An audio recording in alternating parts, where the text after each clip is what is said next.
کچھ لوگ بھی بڑے ہی عجیب ہوتے ہیں، ان کو جتنا بھی اپنا سمجھ لو وہ ہمیشہ لوگوں کے ہی رہتے ہیں۔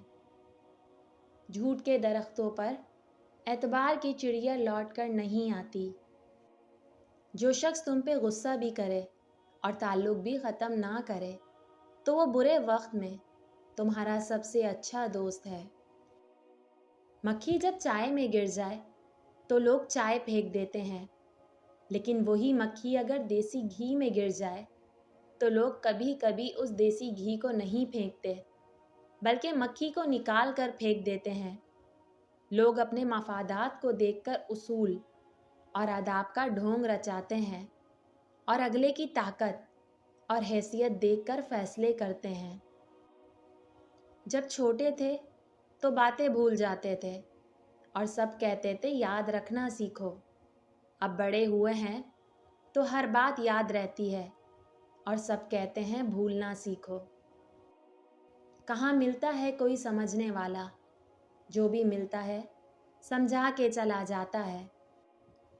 جھوٹ بول کر بھروسہ توڑنے سے بہتر ہے سچ بول کر رشتہ توڑ دیا جائے۔ رشتہ پھر جڑ جائے گا، بھروسہ کبھی نہیں جڑتا۔ ایک محفل میں کسی نے کہا کہ عورت پاؤں کی جوتی کے برابر ہوتی ہے۔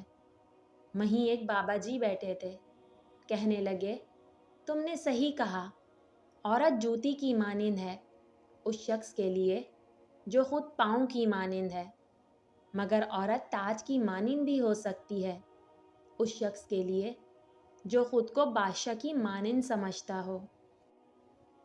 کبھی بھی کسی کو نیچی نظر سے مت دیکھو، کیونکہ تمہاری جو حیثیت ہے یہ تمہاری قابلیت نہیں بلکہ یہ اللہ تعالیٰ کا تم پر کرم ہے۔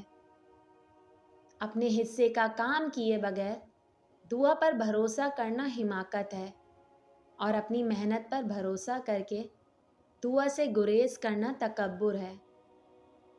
کبھی بھی کوئی فیصلہ غصے کی حالت میں نہ کرنا، کیونکہ ابلتے ہوئے پانی میں تو اپنا عکس بھی دکھائی نہیں دیتا۔ دلوں میں اترنے کے لیے سیڑھیوں کی نہیں بلکہ اچھے اخلاق کی ضرورت ہوتی ہے۔ تم اپنی ہزار غلطیوں کے باوجود اپنے آپ سے محبت کرتے ہو، لیکن دوسروں کی ایک غلطی کی وجہ سے ان سے نفرت کیوں کرنے لگ جاتے ہو؟ یا تو خود غلطیاں کرنا چھوڑ دو یا دوسروں کو معاف کرنا سیکھ لو۔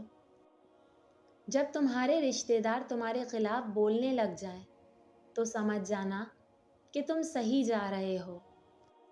سچائی میں اگرچہ خوف ہے مگر باعث نجات ہے، اور جھوٹ میں گو اطمینان ہو مگر موجب ہلاکت ہے۔ علم پر عمل ہو تو کردار میں عاجزی آ ہی جاتی ہے۔